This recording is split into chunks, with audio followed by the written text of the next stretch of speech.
Well, good morning. This is David Currey. I'm the director at the National Medal of Honor Heritage Center in Chattanooga. We want to welcome everyone to our first webinar here at the center.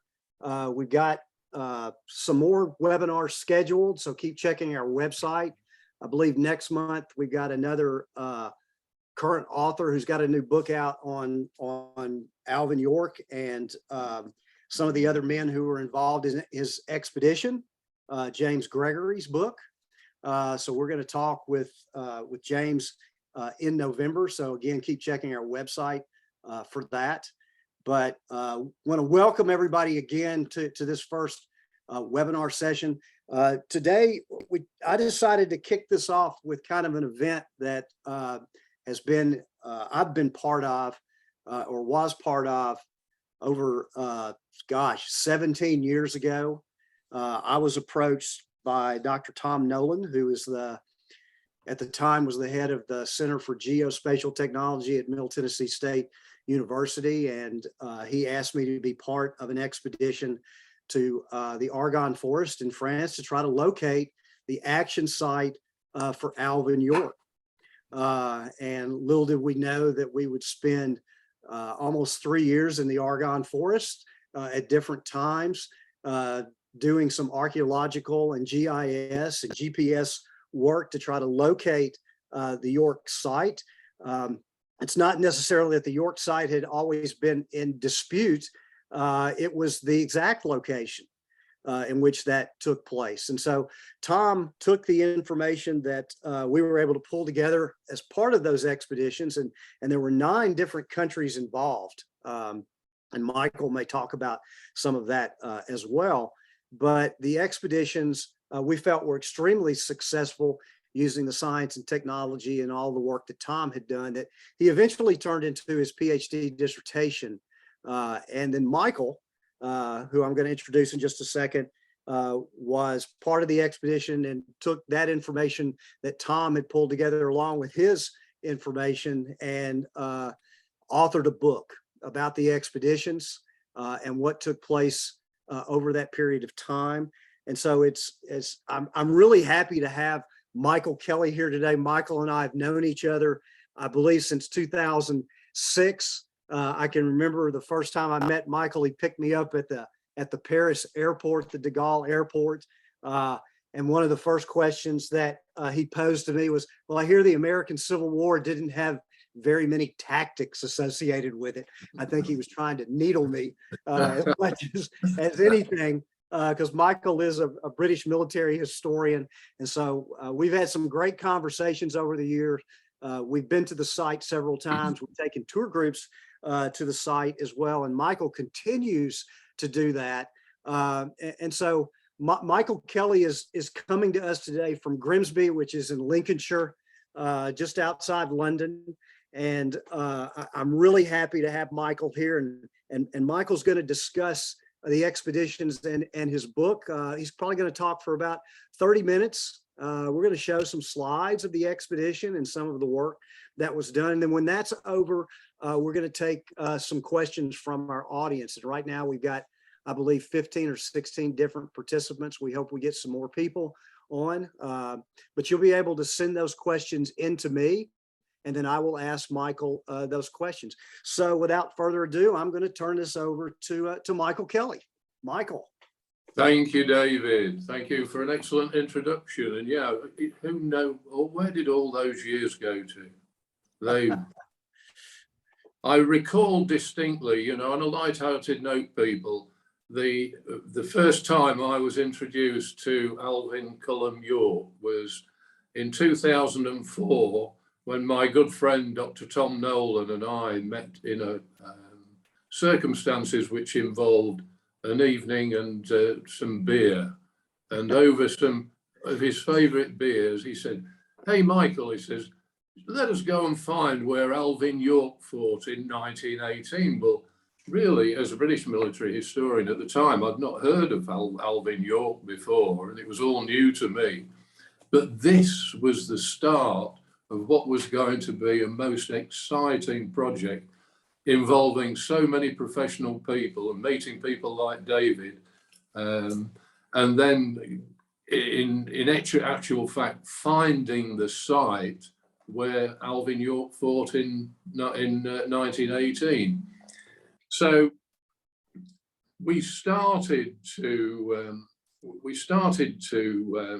look into this, and it wasn't until 2006 we found how difficult this project was going to be, because we had to abide by French law, which of course is very explicit in that you have to get permissions from people to do explorations and certainly do archaeological digs.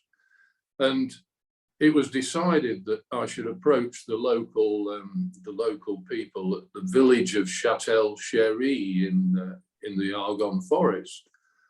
And I discovered very quickly that we had to get permissions from something like 40 different landowners in order to conduct our explorations.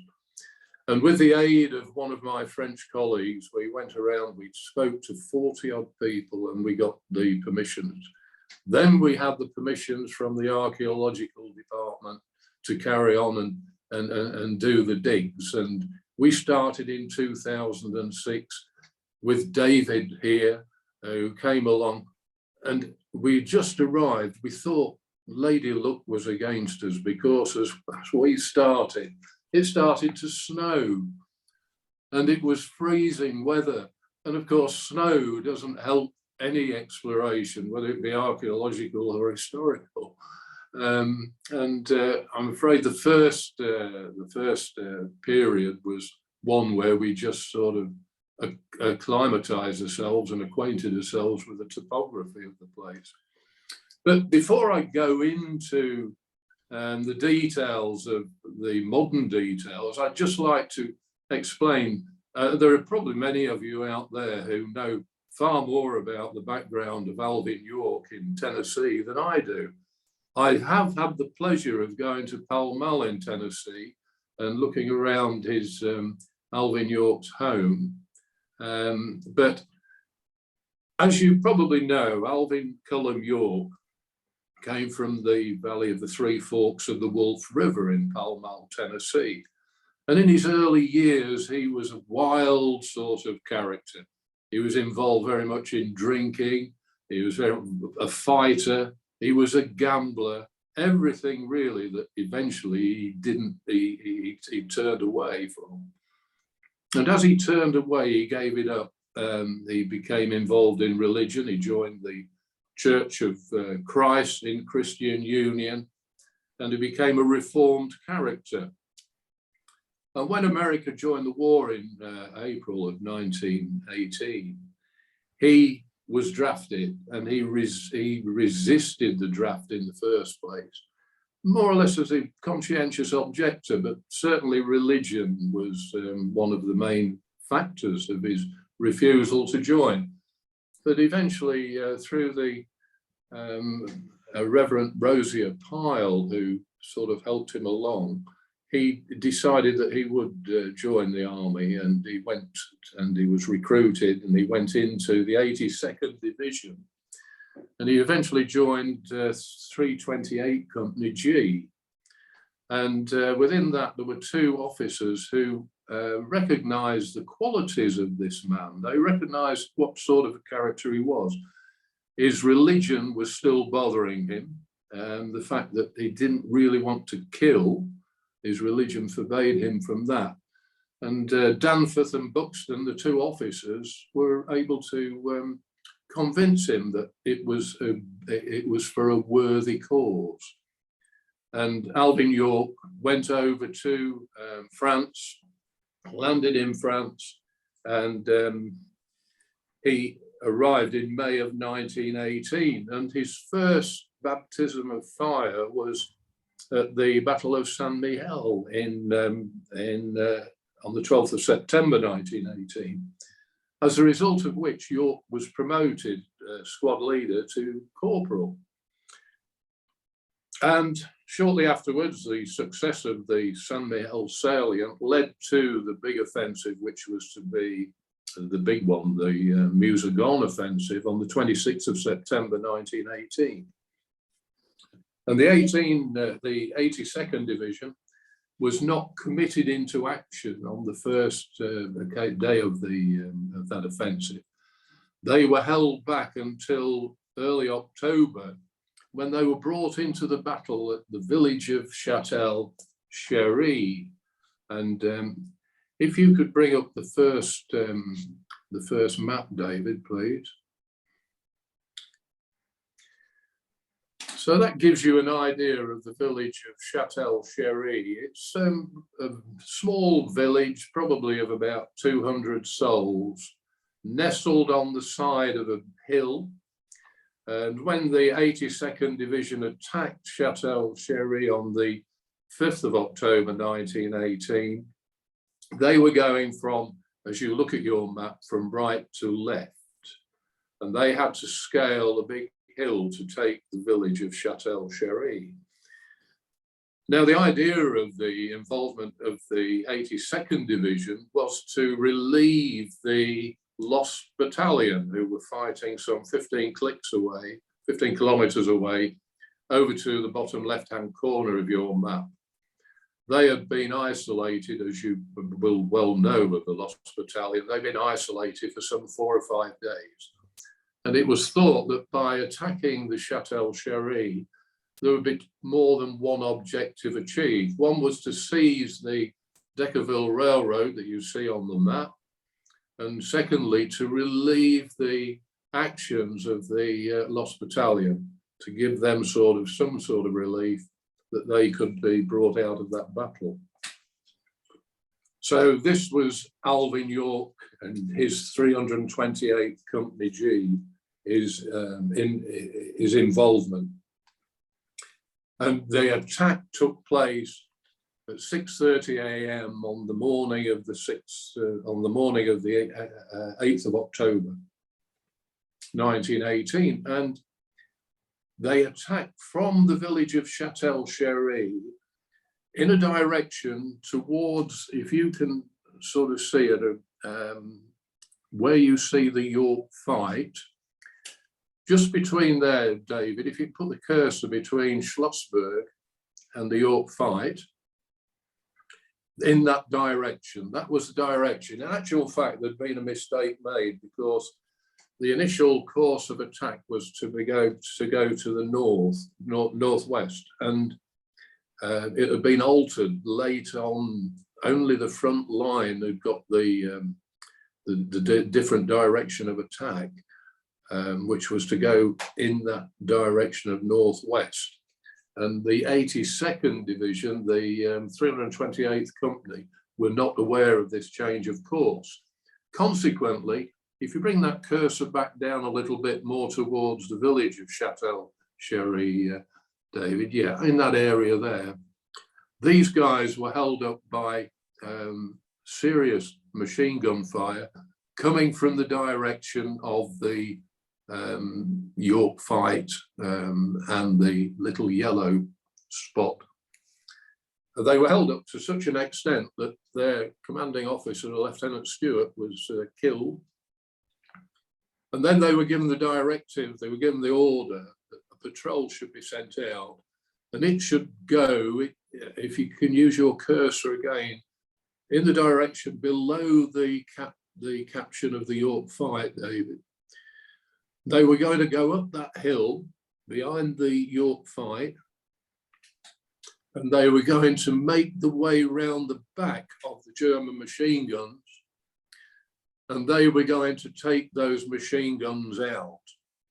So 17 men on this patrol, Corporal York had one of the sections, made their way up that hill and over the back, round to the area of the blue circle. And then they went down a hill at the other side, and they came across, surprised, 2 German Red Cross soldiers. who, as you would if you were encountered by a 17-man American patrol, immediately turned and ran off through the shrub. The American patrol formed a skirmish line and followed them. And then they came to a small stream, and amazement hit them, because in front of them there was something like 90 German soldiers having their breakfast. There were a few shots fired from the American patrol, and the Germans very quickly surrendered. And then they set about, the American patrols set about to herd the prisoners together. York was very close to the prisoners, but at the same time, a German machine gun opened fire from just beyond that blue circle. And it killed 6 of the American patrol, and it severely wounded Sergeant Bernard Early, who was in charge of the sections. York was protected to a certain extent because of his closeness to the captured soldiers. Obviously, the machine gunners did not want to hit their own.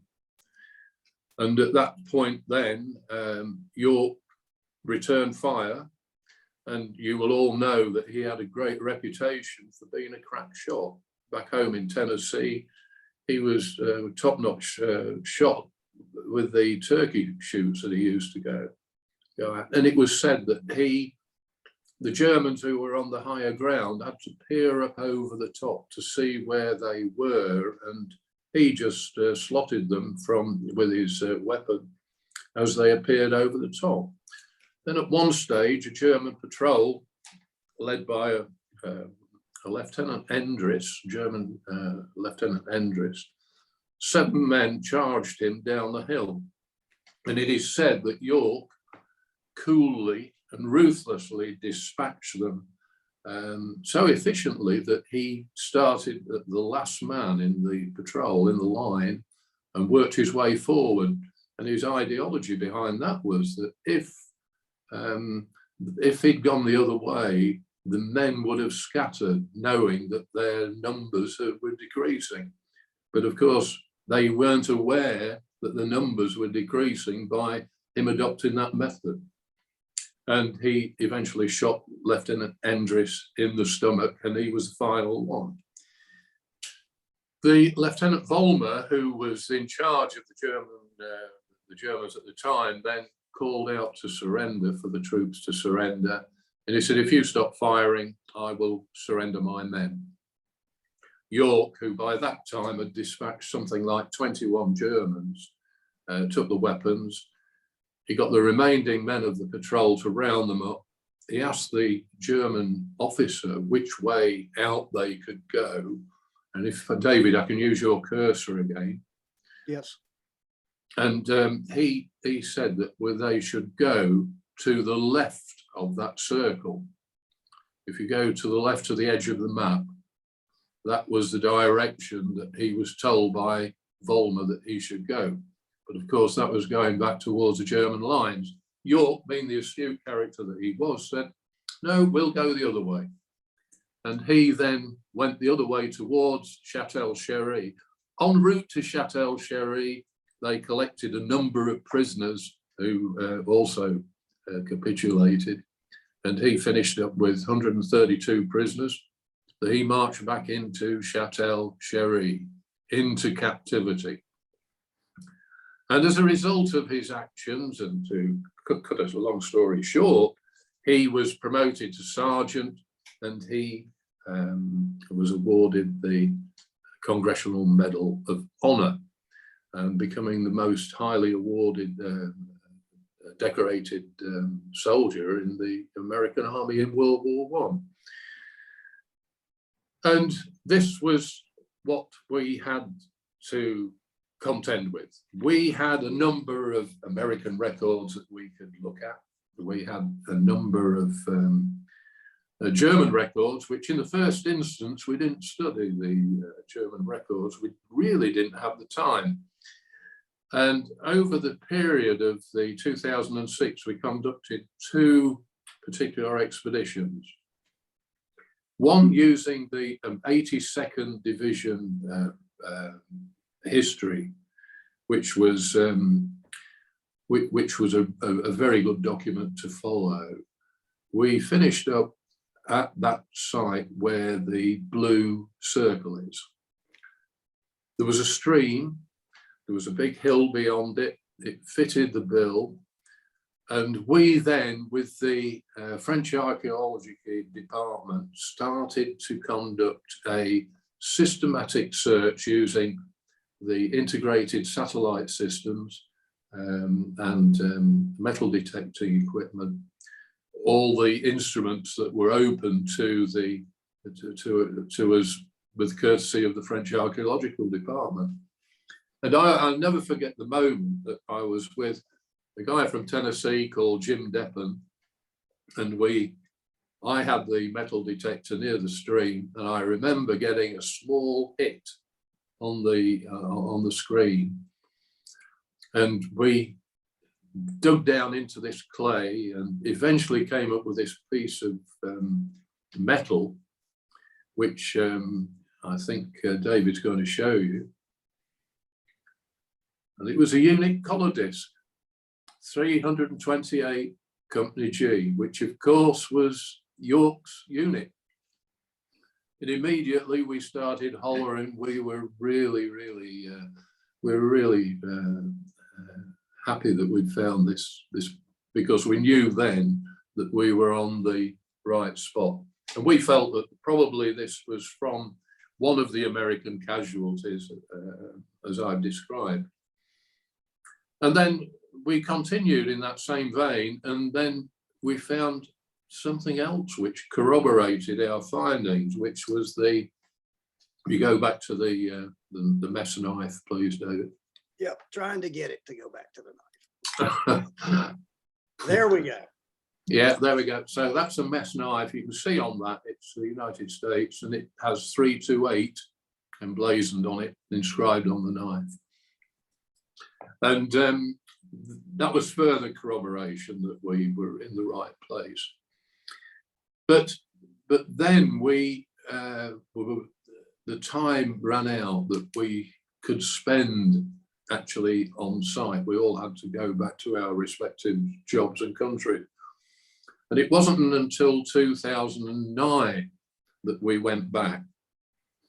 And at this time, Tom Nolan, Dr. Nolan, had been to the American Archives at Maryland, and he had found the Grave Registration Service documentation that when the 6 patrol members that were killed were buried on the site at the time, and then after the war, they were exhumed by the GRS. And the GRS actually did a good job because they made explicit records of the findings of the remains. And they included also the coordinates of where these bodies were found. And if I can perhaps just show you one of these documents. That is I've actually jumped on, David. I do apologize, but right, while we're here, this is,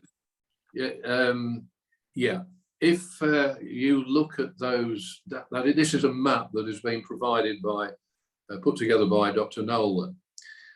And I have to tell you that each of these positions was recorded by satellite, which was rather difficult in a tree canopied area. Some of these positions took 10, 15, 20, 30 minutes to record, but it's a true record of where we actually found the locations, which was based upon the next slide, David, which is the GRS. That's it. Based on these records that Tom found in the National Archives. And this is one for Corporal Murray Savage. And you can see how detailed it is, even gives the teeth and details of the remains as could be found. But it also gives the coordinates. And the coordinates are all important. And if we go back to the map that we showed before that Tom put together, you can see there that is where Swanson, Weiler, Demowski and Waring were all buried together. Wine, who was some distance apart, he was buried where he was killed. And Murray Savage is on a hillside. The location of Savage's grave was actually from the report, as you can see. Now, there is a picture from 1918 of Murray Savage's grave, and that's on the side of the hill. You can see items of equipment that are on his grave. When we looked at that even further, we could see items of weaponry that have been left there, items of clothing, etc. And these photographs were taken in 1918. Now, when we went along using this wonderful GRS registration detail, the archaeologist with us, Jim Lake from South Carolina, was digging in the area of this grave, and this is what he found. He found this boot. It is a hobnail boot. You can probably just see the hobnails on it. And we believe that this was the boot of one of the boots of Murray Savage, because when they'd exhumed the body, they didn't take everything with them. They were probably in a hurry. They wanted to take the most important thing, which was the remains. And several items were left. There was several American cartridge belt parts, all in this area, and we believe that that was where Murray Savage was buried. Now, what's the next slide? Is there another slide, David? Right, okay. So now on to the controversial part of this subject. You may be aware that there were other expeditions at work at the same time, and who were declaring that they had found the site where York had fought. And one Colonel Mastriano at the time with the American Army declared that he, with 100% accuracy, had found the spot where York fought, and started to produce what he called the evidence. And this was part of his evidence, he said that this was the Sergeant York patrol. York was the man in the middle between Officer 1 and 2. And these were named German officers of that patrol. And it was marching back to Châtel Chery. But when we explored the American archives again, we found this photograph. And on the rear of the photograph, it actually displayed the information as written by the photographer at the time, who said that it was taken on September the 26th, 1918, at a place called Baroul, where the 36th American Division were fighting, which is some 15 kilometers away from Châtel Chery. So that throws that into total disrepute. And so, unless you can tell me anything else, David, that you want me to discuss on this, is that sort of sufficient information I've given, or is there anything else that you think I should talk about? No, I think that Michael's kind of covered this, the expeditions, and what I was hoping we could do was then maybe take some questions from our audience. And so I'm opening it up for any questions that anybody would like to pose. Michael, we also have with us today, would you like to introduce your guest, Michael, that's with us as well?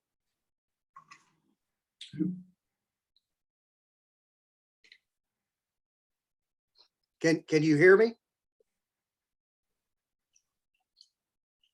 Hello? You mean me? Yes, Bill. Oh, yeah. Well, okay, Yes, sorry. Dr. My name is William Bill Morgan.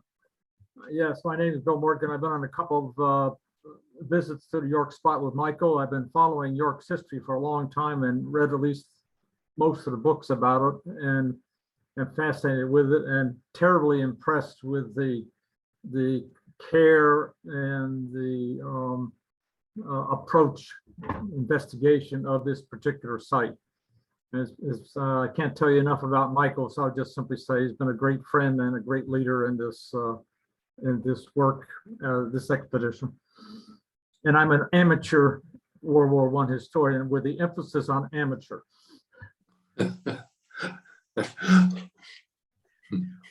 Well, Michael, you know, when we started these expeditions back in 2006, you know, I remember the first time we entered the valley over there, we were trying to pinpoint some of the locations, and there were already some memorial signs up for York. People had come to that site and they had put photographs and left messages to York in essence. And you know, do you remember that? And what was your take on that? Well, one of total disbelief, because this was the site that had been given permission by the people of Châtel Chery and the French authorities for Colonel Mastriano to put his fingerboards on this, leading to a site which was certainly not the area where York fought. But he'd provided all sorts of evidence that he was able to bully his way through and convince the French authorities that his site was the correct site, based on evidence which is not evidence and is falsified. And I think when you talk to James Gregory soon, you will find that James has got a whole bag full of different questions that he's asked about Mastriano and his tactics. I can give you one or two examples of why I say this. Mastriano said that in the first instance in his book that he and his group had researched over 700 hours in the German archives of records and the American archives, and yet in his book he only makes 4 footnote references to those archives.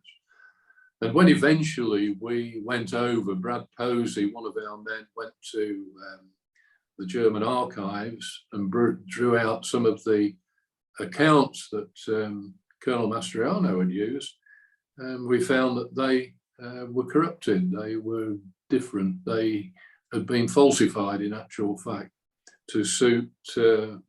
Mastriano's site. I don't know why he'd done that.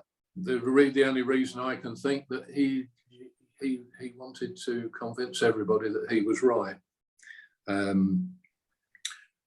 The photograph as well, of course, that I've just alluded to of the German prisoners, that is another example of his misleading comment. And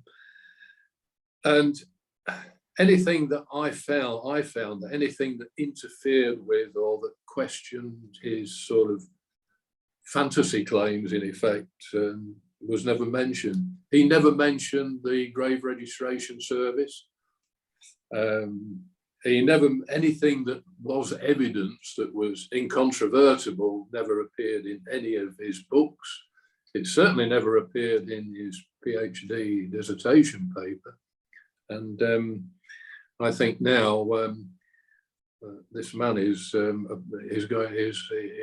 running for governor of Pennsylvania. David, is that correct? Yeah, that's correct. We do have a question from one of our attendees. Yes. She asked, I'm sorry, I haven't read either book.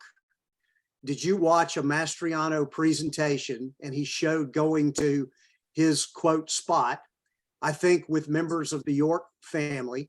What is the feeling of the family now? do they have a belief that the correct spot has now been found? Yes, I'm sorry, I can't answer that question because I don't have access to the York family. I know in the first instance that they corroborated Mastriano's claims and that they embraced his claims. I suspect now that they may well have altered their views, but I'm sorry, I can't really give a categorized answer on that. Yeah, and I will, I'll follow up. I know the York family. I know Gerald York, who is the grandson of Alvin York. I'm not sure exactly what Gerald's views are on it. I know that early on they had kind of supported Mastriano, and I think the United States Army supported Mastriano, but I thought that was more of a service thing from the Army than it was anything else. I'm not sure that they really understood the evidence and what had been found and the techniques and stuff that he had done. But, I haven't talked to Gerald in several years, the reason being mostly because of COVID and stuff like that. But we did an exhibit on the York expeditions. That exhibit traveled around the state of Tennessee for about 5 years and was very well attended all across the state. The panels for that exhibit were requested by Tennessee State Parks and the Alvin York Historic Site and are now on exhibit at the site in Pell Mell. And so if you want to kind of see some of the work and the story of York, both before, during, and after the war. A lot of that information was authored by Dr. Michael Birdwell, who was the York historian at Tennessee Tech. He just passed away recently in March. But Michael, who was also on these expeditions and provided a tremendous amount of background, information. That was just another link for us, another piece of the puzzle. But as for directly, having an answer from the York family right now as to how they feel, you just have to probably ask them. And again, we kind of have a close relationship with them, and they never voiced any concern over our work or whether they've changed their position. Got anybody else would like to ask a question of Michael? I know we've got some other people here online with us. I do remember the first expedition and the snow that we hit. One of the aspects of this and all of the research done, especially on World War I, if you go to those battlefields, especially the Meuse Argonne, because it is a forested area. It's not a series of entrenchments. Most people associate the World War I with trench warfare. This was not really trench warfare when you got into the Meuse Argonne, into the forested part of that. I think if you got around some of the other areas, you hit some of the entrenchments. There are 6 Medal of Honor recipients from Tennessee from World War I. 5 of those were involved in trench warfare, in charging German trenches. The one that did not was Alvin York. But that landscape in the Argonne forest, Michael, and you can talk about this probably better than I can because you do a lot of discovery over there, how much of the munitions are still just laying on top of the ground in and around those areas. Yeah, absolutely. And that just reminds me, David, that it's rather a unique battlefield because it was only fought over on that one day, the October the 8th. So anything that we found, all the things that we found, and there were over 2,000 artifacts in actual fact, were from that particular engagement. Yeah, I've got another question from one of our attendees. Didn't the Germans say death from above? And I'm not sure exactly what that's alluding to. Does that strike anything with you, Michael? Well, I can only think that probably the gentleman means that, or the person means it's a death from above from the German machine gunners, because they were in an elevated position. Unless he can explain even more. Yeah, and I've got one another question here that's kind of part of that first one. You know, Gerald York is no longer in the Army, and neither's, you know, Mr. Mastriano, who's not in the Army either. We've got James Gregory, who's coming up in November, and Michael, you've talked with James as well. Is his work just an attempt to further flesh out this story, or you kind of want to talk a little bit about what James is trying to do? Well, I speak to James fairly regularly. He is a 27-year-old. He's at University of Oklahoma, I believe. Yeah, or Oklahoma State, I think. I think he's at Oklahoma State. Okay, yeah. Yeah. And he has taken up the cudgel for what is called the other 16 members of the patrol, because, I mean, quite rightly, very little is mentioned about the other 16 of the patrol who fought, who survived. And he's taken up a paper on this. But at the same time, when he started to research the subject, he found Mastriano's dissertation, and he dissected that with some degree of very serious study, and he found a large number of discrepancies. And he's questioned the University of New Brunswick in Canada, who actually took on the dissertation. And as a result of that, the PhD dissertation has been thrown into question. You will probably know more about that than I do, David, but I'll probably go ahead, Mike. I mean, I'll follow up just a little bit on that. I know that James is going to concentrate on the story of the other men that were in the patrol with York, because it was kind of felt that they were overlooked by the Army. And James has uncovered a lot of information, some documents from the United States Army that are dealing with their lack of recognition. And those other soldiers and their families never, you know, I don't think they were ever concerned with Alvin York, because Alvin always said, you know, I'm not the only one that was involved in this firefight. The other men participated. Their stories were just not told by the Army the way York's was. And so James, I think, is trying to reclaim some of those other stories. I know when we were on the expeditions, at least one of the times that we were there, some of the members of those other patrol people on the patrol, their families met us in the Argonne to see some of the work that we were doing, the excavations. I think Steve Kornacki and a couple of others, showed up and were very interested. And of course, Tom was also very interested in their story as well. It's just one of those things, we just didn't have time to get into all of that, but I think James has taken that on in his new book. Yes, quite so. And it's interesting, really, why an American colonel should go to a Canadian university to give his dissertation, but that may be a question that someone else can answer. Yeah. Do I any more questions for Michael from our audience? Let's see if I've got anybody else asking anything. We've had just a few questions.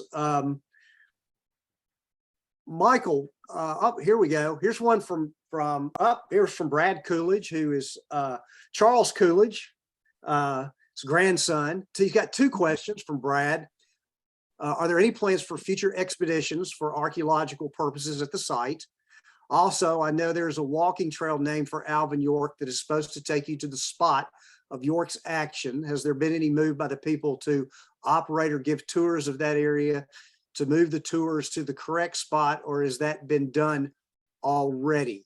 So, Michael, do you have any new information on that? If I can tell Mr. Coolidge that the site where it happened, there is no recognition, there are no memorial markers as to what took place there. And the last time I went, I was very disparaged because there'd been an awful lot of work undertaken by the Forestry Commission, and the site was almost destroyed. The medieval pond that existed there, the walls had been breached, and we were in danger of losing it.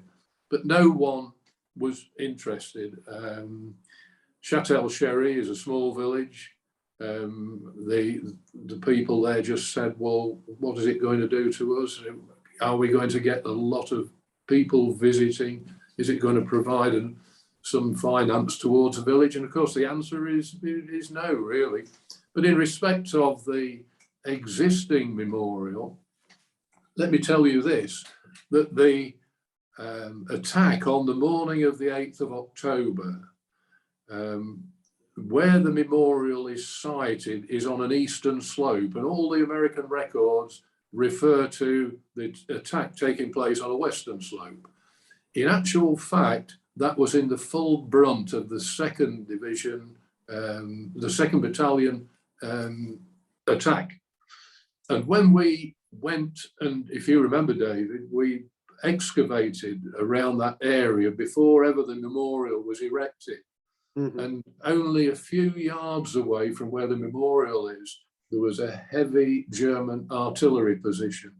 We found evidence of that.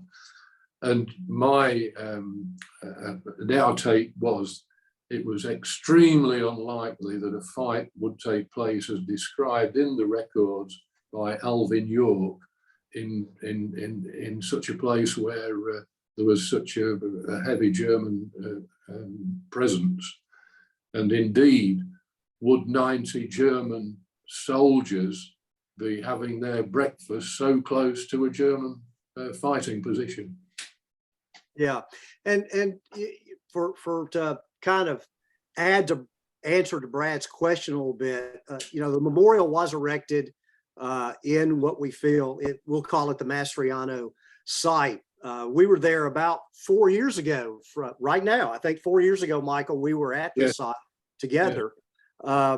And one, there's not any other work that's going to be done at the York site, our York site, as Michael's talked about. There's been some logging and some other things that have taken place. It's kind of an alluvial pond there and the creek that runs down through there. They kind of shifted positions a little bit. There used to be a monastery, which is why you had the lake that was small pond that was there. They created the pond back centuries ago. Some of the entrenchment lines that were there were not what you would consider trenches. They were boundary markers that had been created during the 13th and 14th century to mark the boundaries of property owners. And the Germans had used some of those trenches, which were very shallow. And I can remember the specific trench that we felt was the machine gun site that was aimed at York. And we excavated that, and I brought some of those spent cartridges from that German machine gun back and were part of our exhibit. But if you walk into that valley, in the report, it says that York captured 32 machine guns. Well, there may have been 32 that were captured on his way out, and they would capture those guns and they would stack them up. But from the small ravine that they were in, I think we determined that in that position, there may have been no more than 2, possibly 3 at the most, machine guns that could have actually aimed at Alvin York or the patrol. And as Michael alluded to, York just happened to be lucky about where he was in the line, because if he had been at the front of the line as the 6 men that were killed, he would have been killed too. But he happened to be closer to the back of the line where some of the other captured German soldiers were, and then he fell behind a brow. And because of, and if you walk the ground, which is extremely important, it was almost impossible for those machine guns to depress that barrel low enough that they could actually shoot at York down the hill. They were just shooting over the top of his head, which gave him this optimal position, first with his rifle and then with his .45.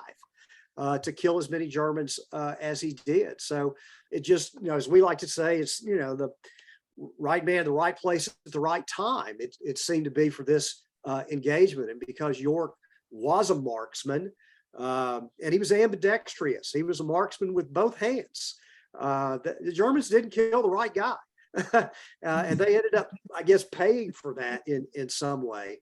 And the terrain in and of itself, if you've been to Fentress County and you've been to the York site, the home site, and where he grew up, that terrain looks very similar to the terrain in the Meuse Argonne, in that forest. And he even talks about that. He almost kind of said, gosh, it kind of felt like I was turkey hunting back home.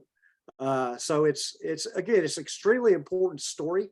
If we've got any more questions, I may have another one here. Yes, Robert Thomas, is there any reason why Mastriano would stand behind his belief, or did he actually think it was correct? Interesting story. I don't think for a moment he thought it was correct, to be quite honest. If when he declares that he used modern technology and scientific methodology to find what he did, I have to dispute that, and simple reason being that one of our team, Brad Posey, in the first instance worked with Mastriano for several days on his project. And he would say that there was no methodology employed by Mastriano whatsoever. He employed a team of German Boy Scouts to go out. They were directed to go out into the field, and then to appear back at a certain time armed with whatever they found. So I believe that Mastriano didn't think that he'd found the right spot, but he put together this story and usurped all this evidence, corrupted various bits of paper. In actual fact, he lied, didn't he? And if you read the book that we put together, Hero on the Western Front, and particularly the last 2-3 chapters of that, all the analytical evidence and the controversial points appear in this book. And I recommend you to read it if you're so interested with the subject. Yeah, I would add a little bit to that. I know that back when Tom Nolan began this expedition and it became known that he was going to do that, he was actually contracted by Mastriano. And Mastriano requested from Tom, could he be part of our expeditions? He told Tom that he already knew where the York site was. Now, this is before we ever stuck one shovel in the ground or did anything over in the Argonne. And Tom kind of said, well, the reason we're doing these is because we don't know where it is. But he was already assured that time. I know he had been leading tours because he was stationed in Germany. He had been leading tours over to that site for a number of years prior to these expeditions taking place. So that's kind of whether if he knew in 2005 or 6 where it was, then why does he go through all this discovery? It's more like, here it is. Let me see if I can prove my point. He did make the conjecture that he found spent 45 cartridge shells. And of course, I mean, the vast majority of American soldiers had 45s and were using them. And so just because you found 45s somewhere in the Argonne forest, I mean, there may have been 2 million 45 rounds shot during the Meuse Argonne offensive. So they were everywhere, and all different types of spent cartridges and unspent cartridges were found where American soldiers had just dumped their munitions because they didn't want to carry it. It was too heavy, slogging through the Meuse Argonne. So there's a lot of stories that go along with it. Whether or not he actually believes he's in the right place, I can't say 100%. But here's another question, Michael. I think that York snapped because one of his friends was killed. Was this correct? Oh, in the first instance, yeah. He had a big friend called Delk, I think his name was, that he used to drink with and gamble with and what have you. And it's said that he was killed, and York was so remorseful about this actually happening that he decided that he was going to mend his ways. How true that is, I don't know. I know some people have sort of said that that's not the reason, but I don't know. Yeah, Michael and David, I wonder if I could add one little quick thing before you move on. yeah. And that is that, and this is because of several different things in Mastriano, but he always seems to say that God sent him to do these things on his website, and then that tends to disappear. And it was, I think it was with the York expedition, Michael, I'm not sure, but he's run 2 political campaigns here in Pennsylvania, and in both cases, they started out that way. Yes, Yeah. yes, that's right. Yeah, he had the divine, he was pointed in from a divine being, wasn't he, to the spot, I believe. Yeah, and I'll just add one other thing to Jacob's question. You know, Murray Savage, who was killed, as part of the expedition, was very close to Alvin York. I believe he was considered maybe Alvin York's best friend while he was in the army. And so I'm not sure if he actually may have known whether Savage had been killed at the moment. Because they are spread out just a little bit, but again, it's, you have to remember that what's extraordinary about what took place and why they were able to literally just walk up on top of the German soldiers is it was extremely foggy that morning. And they talk about you couldn't see very far in front of you at the time, which is what I think led to the surprise of the York Patrol walking up first on the German medics, and then on the Germans having breakfast. They didn't know that anybody was there, and we've been in that in that forest on a morning when it's been extremely foggy, and it is very difficult to see. It's like walking through a soup, especially when you add all the foliage and the trees and things like that. And going over there in October, around the time of when that engagement took place, you get a lot of that same effect.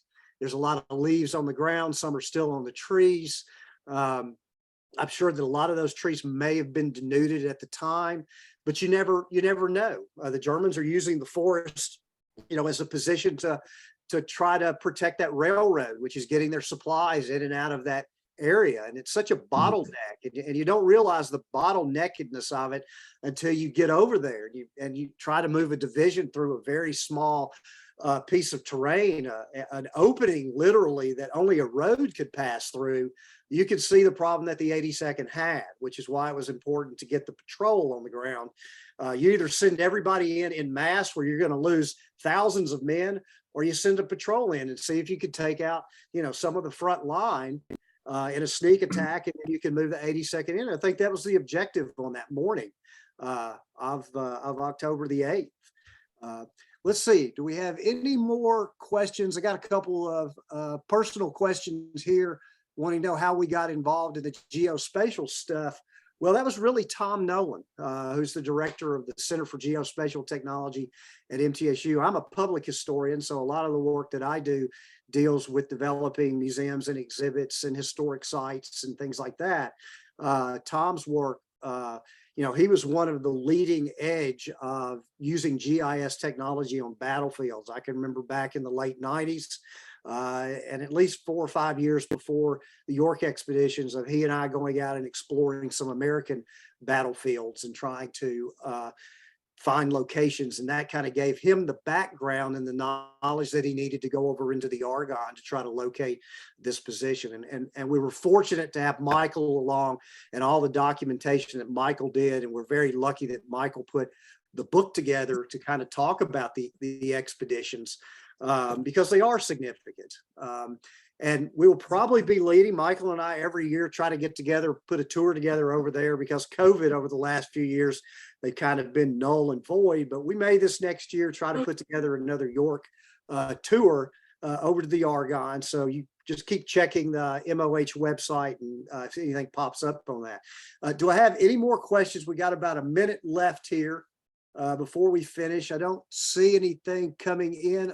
There may be one more. Let us know about upcoming tours. Well, there you go.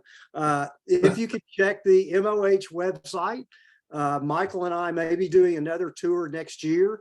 The last one, it was a 2-week tour. We think we're going to cut it down to a week, but we did a tremendous amount in those 2 weeks.